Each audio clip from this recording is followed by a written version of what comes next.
Hello and welcome back to the Career Compass. I'm Aaron Davies, and this is the space where we sit down with senior leaders to explore the turning points, challenges, and philosophies that have shaped their careers.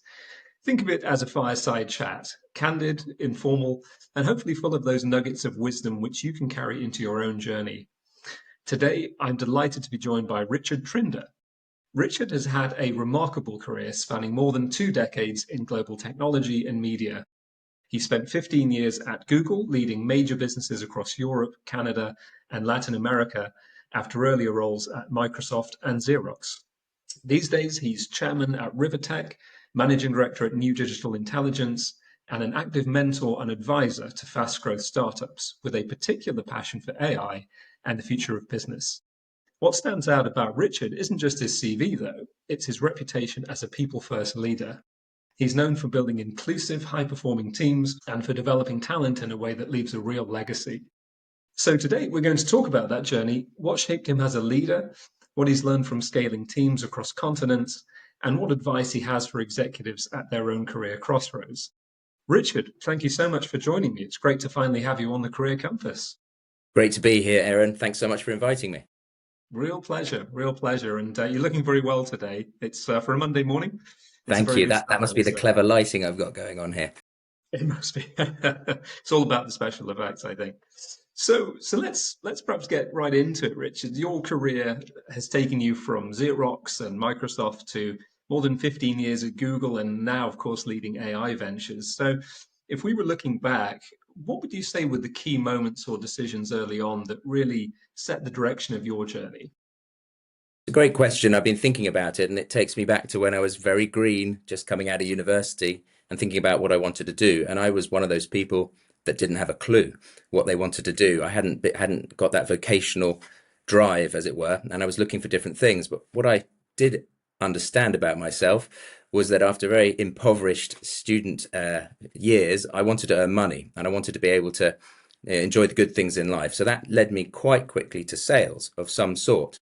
And so I was very lucky to be able to get into Xerox, which was at the time sometimes called the Google of its day. It was a money-making machine. It was doing incredibly well, and it was world renowned for its sales training program, which was a residential one, and they put us through our paces, and that was very well regarded outside of Xerox as well. So I was fortuitous to get into sales, and being a people person and someone who's very sociable, it sort of suited me.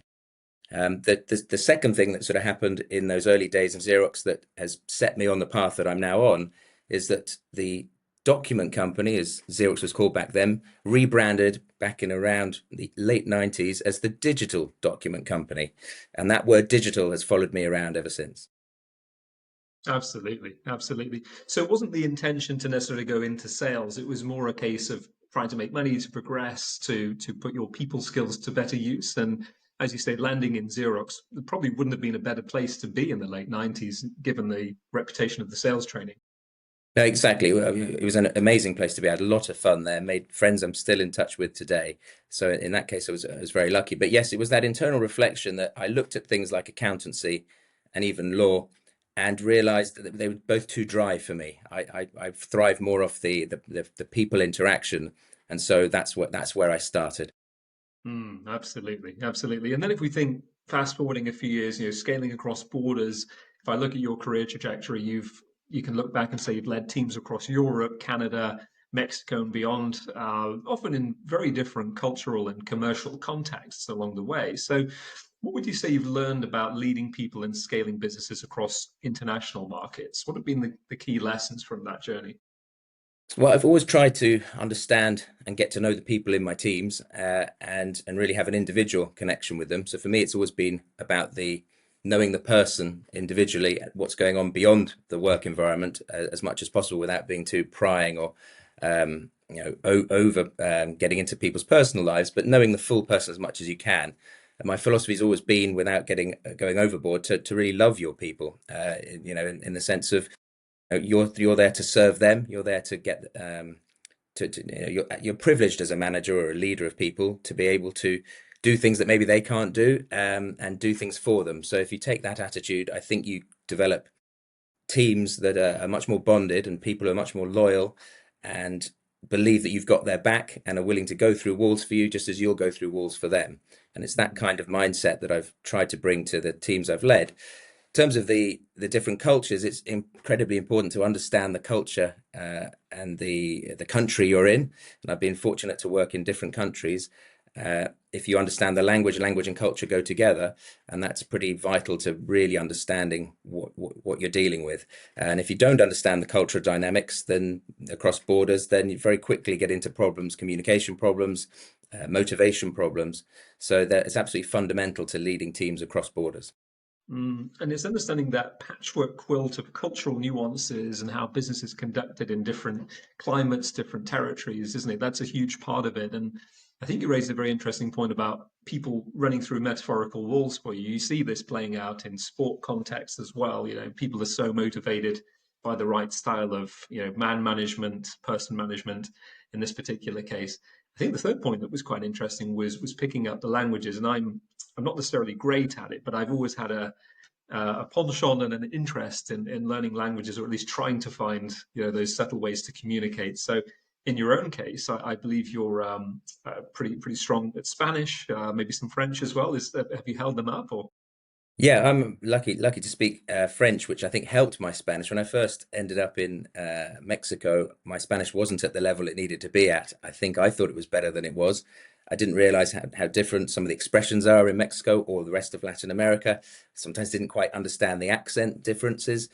And I went through some painful moments, and you have to go with that. And as an adult learning a language, you have to be like a child and not care about failing, about making a fool of yourself. I did that several times, but I never gave up. I kept coming back in Spanish, however broken, however bad it was. And eventually, even today, it's not perfect, but I got through the barrier of embarrassment. And I'm very lucky to have therefore profited and benefited from getting to to really properly understand and know the people, be they customers or colleagues, and the experience was much richer and deeper for that. Absolutely. It makes such a difference. It really opens doors. It promotes, common understanding. Cultural nuances are absorbed and appreciated. Recalls to my memory one time when I first went into Bangkok, landed in the city very late at night, very jet lagged, and was taken to the middle of Chinatown, which is known as Yawarat Road. And to your point about almost being the adult that's like a child again, unable to read any of the signs, have conversations, food, looked very, very alien to me at that point. I think, my goodness, how do I figure my way around this kind of whole thing? And over a period of time, you learn, you adapt, you take time to kind of understand the cultural differences at different parts of the world. So it's a fantastic journey to take, and it really does lead into other areas of career progression. So if we think about the people first principle, which is something we've talked about quite a lot offline. You're known as a leader who champions people development and inclusion. I believe back at Google in Latin America, you were even pioneering DEI initiatives back in the day. So, what would you say shaped that philosophy for you? And how do you put it into practice when building high performing teams? Yes, I mean, when I think of diversity in a team, I think it's as much getting everyone's opinion out there, so not getting too much into identity politics, which is sometimes the negative side, I think, of DEI, but that everyone has something to contribute in a team, and making sure that there's a safety, a psychological safety, and a unity within a team, that people will speak up because we want diversity of opinion and not group think, and that's incredibly important. When I was a little bit fell into DEI as an initiative in Google, it was when I moved to Mexico, and was quite shocked by what would be called there a macho culture, quite an anti female culture. And I saw it firsthand play out in business meetings, in various experiences. And it was shocking to me how extreme it was. I Yeah. ended up being the first, I think I was the first male to lead a pillar of a chapter at Women at Google. So Women at Google is one of many diversity initiatives, strongly championed across the world. But I think I was the first man to lead one of their pillars of growth. It was the connections pillar, to try and help women rise in Google, rise in terms of confidence and abilities and competences, and to sort of take head on the macho culture of Mexico. There's some scary numbers in Mexico. So apparently in the UK, I think it's 2 women a week are murdered for being a Yeah. woman. and that's in the Right. UK, and that's a horrendous stat. There's awful things that happen around the world from men against women. In Mexico, I believe the official number is 20,000 women a year are murdered for being a woman, and the unofficial numbers are 40,000. So it's shocking, absolutely shocking, and Right. it's embedded in the culture. So there's a word in Mexican for something that's bad. You can call it a desmadre or a dismother. If you're being really angry about something, you call it a dismother, which doesn't make any sense in English, but suggests that it's very ingrained that bad is mother, and if you want to say something's good in Mexican, you say it's padre, it's father. Uh, Ah, so it even goes tied to down into those the cultural. archetypes. Hmm. Yes, it goes deeply into the culture. It's changing, I think, and it's changing because of initiatives like the DEI initiatives across companies like Google that were really pushing this quite strongly. And Hmm. and it was and it, in that environment, I became really quite impassioned about it. I have three daughters. I want them to be in a world that is much more balanced, Sure. and so it became a strong part of the leadership that I was involved in. Mm, quite a baptism of fire and a real eye opener in terms of the disparities in that kind of climate as was at that point versus say Western Europe or parts of the US. So it's quite a change. And do you recall how you gradually started to win over hearts and minds, if that's the right phrase to use in this case? How did you gradually build those early wins in terms of bringing people to a more modern way of thinking? But I think, first of all, having a male figure stand up against it started to change things, but you can't change these things overnight. And I would get myself occasionally in awkward situations where, it might be that I might have a female boss, but the conversation would be directed to me, and it was just embarrassing for everybody. But I might say something about that, and it wouldn't necessarily change the attitude there and then. There were multiple occasions where I was quite surprised, but again, it was a cultural difference and something very ingrained. Um, but by taking a stand, you gradually um, change the atmosphere about it, and you make it okay. You make it safe for people to start changing behavior. Mm. But it's a slow change. Yeah, so you're kind of creating the safe spaces. You're becoming, in a sense, an enabler. Creating a new direction, a new norm, and people are eventually conforming to that. Although I could imagine, without going into specific examples, that there may have been some resistance to your initiative. Yeah, absolutely, absolutely. There would be men that felt threatened because this isn't how it's been before, and when something's as ingrained in a culture, it's going to take generations probably to level it up, and to make the equality changes we want. Mhm. So let's talk now about change in a slightly different sense in terms of transformation and technology. So if you think of your career trajectory today, from advertising, digital transformation to more recent AI-driven business models, that we're seeing currently, you've always been at the intersection, I would say, of technology and growth. So question here would be, what excites you most about the way technology is reshaping leadership and sales today? There's things that excite me, the things that scare me too, and I think we need to get a much more positive view of how AI is going to enable us and to augment us and not replace us. The minute you start talking about replacing humans, all of us get scared, and there's some nuances in that. So some things are going to get replaced, but those are tasks, hopefully, and not people. And people might need to reskill and to redirect their career and how they bring value to the marketplace. But I get excited that AI can make things much more efficient. So, for example, there could be a report that takes you 8 hours to write, to compile with AI using the right technology. You can maybe do that in a few minutes, and that's saved enormous time, made you very productive. And then it's about how you redeploy that time or reinvest that time. And that's part of where the challenge is, getting really good at reinvesting the time that technology is saving you. There was a great book that came out a few years ago called Buy Back Your Time. I think it was Dan Martell, the Canadian entrepreneur, that wrote that. And the principle of it still holds true, even though I think it was written probably just as ChatGPT was coming into its own, getting well known, this explosion of AI capability that we've seen over the last 3 to 5 years. Uh, But I think that's the point. It should be something that augments capability. It frees people up from the mundane, repetitive tasks that can easily be performed by a machine. And unfortunately, at the same time, that of course is terrifying. It's exciting and terrifying in equal measure. And I think the positive view is let's look at what it can enable us to do. So I talked recently in an article about there's probably never been a better time or enabled time to start a business. Whatever the idea may be, you don't necessarily need to employ translators or copywriters. A lot of the marketing and presentation, the business development stuff can be done with AI capability. Now, before I have a horde of people coming after me with pitchforks, I completely recognize the other side to it. And I think we're all affected to different degrees. If we zoom back a little bit further, I was over the weekend just reading some of Ray Dalio's books and kind of comments on these 80-year cycles and loops, talking specifically about empires and shifts in the world order and technological improvements. And it made for some really fascinating reading. And I think it's that old adage to understand the future or to be able to predict the future, you almost have to be able to look back and see what happened before to be able to kind of form an educated guess. If it's huge amount to unpack there, and that's a rabbit hole we probably don't have much time for today. But it does lead on to an interesting topic, which is resilience and reinvention. So to your point, that's very much on the table right now. Senior careers inevitably include challenges and setbacks, as we know.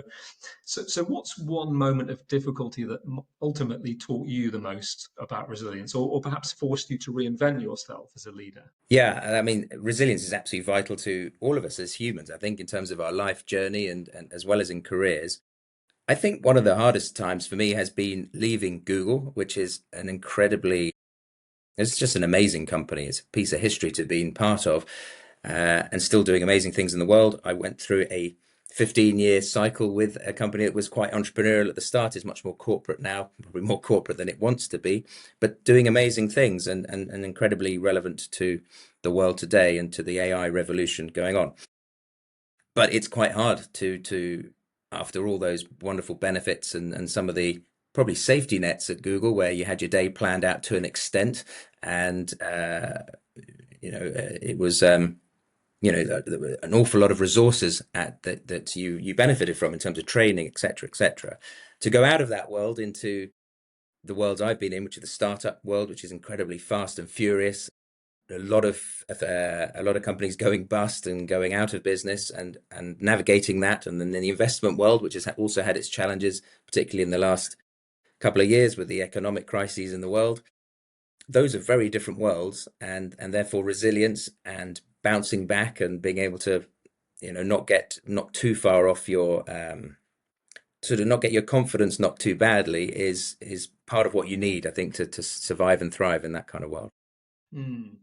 Kind of ties into this Stellschrauber concept I often bore people to tears with, which is all about finding your own adjusting screw. What's your unique value proposition? How do you orient yourself in that direction? How do you find that alignment where everything's flowing and it all makes sense and you're doing exactly what you're put on the earth to do, if I can put it like that? So I think a lot of people are faced with that question now. If I, for example, go and scroll through my LinkedIn feed, today it'll be full of people in increasingly desperate situations, very, very concerned about the future. So therefore, does it become a case where resilience isn't optional? You have to be able to reinvent, find new solutions, adaptability, necessity is the mother of invention, all that good stuff. How crucial is that now?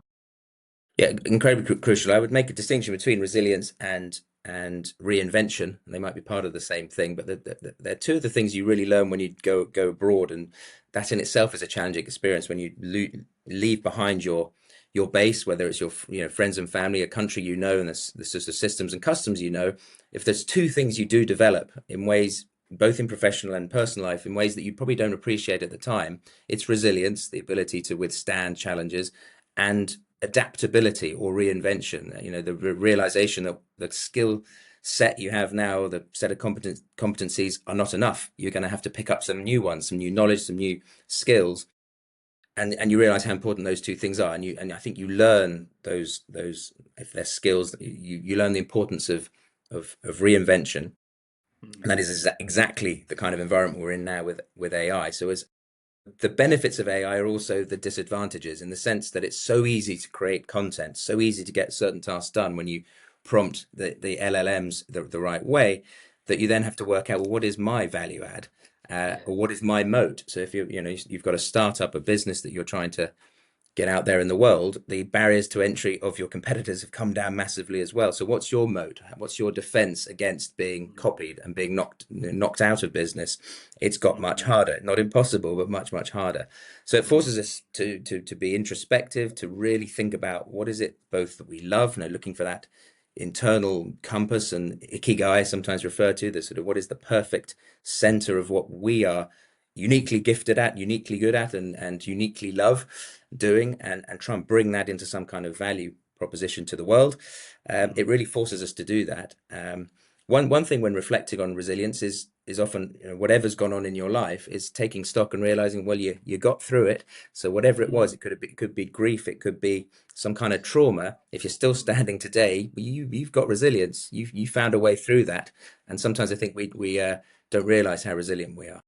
No, it's a very, very good point indeed. And, I think everybody will at some point face difficult challenges as they navigate life. Without that, there's no growth opportunity. There's no chance to build that resilience muscle, learn adaptability skills, as you rightly say. And that kind of bleeds into probably my final question, really, which is on the topic of advice for tomorrow's leaders. So the AI revolution, if we can call it that, is obviously going to create this new generation of entrepreneurs and fantastic new ways of adding value, newly defined moats that perhaps we haven't kind of realized exist yet or may be there. So for any executives listening who are at a career crossroads today, and there will be a fair few, what would you say is the most important compass point to hold on to? In other words, the one thing that's guided you throughout your career and has served as a fail safe in a sense. Well, I've always been a big believer in human potential and our own potential, and that it's, if not limitless, it's enormous, and we only ever express a fraction of it. So whenever you get down or depressed or feel lost or disenchanted, it's tuning into yourself that actually you've got this enormous potential. You are human and you can do amazing things. I heard recently, I quite like the phrase, we are story making machines as humans. Constantly making stories is how we relate to each other. It's how we pass information across and down and through the generations. But you can also change that story at any time by the nature of our story making uh, machineness, if that is a word. So Yeah. realizing that, I think that, if you're getting into a negative tailspin, you're spiraling, Mm, tell yourself a better story. mm, Tell yourself a positive story. Tune into mm, yourself. What would be a great story, and start telling yourself that story and going after it. Work out how do I make that real. We have that ability, and we have this enormous potential. So I think it's even more important in this increasingly artificial world, AI world, where the robots are on the rise, and there's some incredible stuff happening in the world, and we can all find that information online. Some of the mm, stuff going on in China, I've just recently seen around, robots that are becoming more and more like the Terminator, and it will just continue. In that world, it's ever more important that we hold on to our humanity and to what makes yes. us uniquely different, and believe in that. And that is where the magic is, and that is where we will really find our compass, if you like, and our purpose. So I would challenge Mm, everyone to when we're human, we go up and down in our emotional state, and that's normal. Just to observe those thoughts, not to get carried away by the negative ones, and to really realize that you have this enormous well of potential, and to never give up, and to experiment with that. beautifully said. Yeah, that's really nicely phrased. Thank you for that, Richard. It's been an absolute pleasure to have you on the show. Thank you very much. After quite a long hiatus, I think it's about 18 months since I last recorded an episode, but back with gusto, and you've been an excellent guest to relaunch it in that sense. So thank you very much for coming on and spending time. Really appreciate it. Thank you, Um, Aaron. no problem at all. And yeah, keep us up to date with what comes next. If anyone would like to reach out to Richard, you may be an interested contact, you may be an investor or a CEO that would like to set up a virtual coffee. With your permission, Richard, I'll share the contact details in the box below. And in the meantime, wishing you all the very best of success for the remainder of 2025. Thanks so much, Aaron. It's been a Real pleasure. pleasure. Thanks, Richard.